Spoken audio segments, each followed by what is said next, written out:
Manipis na manipis itong SONA tungkol sa ating mga manggagawa. Pero nagkausap kami ng ilang mga reps pagkatapos na mga champions dito sa House para sa working people. At sabi nga namin, dahil nung 19th Congress umabot sa advanced stage of legislation yung legislated minimum wage hike na pare-pareho kaming refile kaagad nun, and umaasa kami na dahil nga umabot sa halos BICAM last time na mas mabilis na uusad ito at talagang desidido kaming ipasa siya bilang batas. I would have wanted something more concrete doon sa paano talaga pabababain yung presyo ng kuryente, no?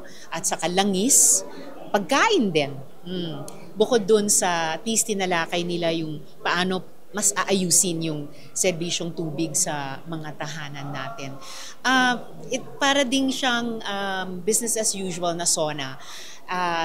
Ewan ko, sayang na-miss ba nila yung opportunity na mas magbigay ng assessment pagkatapos ng isang midterm elections, kung how did the administration do at kung irarally ba niya ang sambayanan for something better sa last half ng kanilang administrasyon.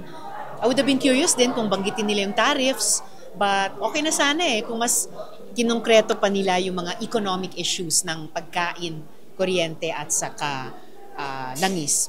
Buti na lang may tubig.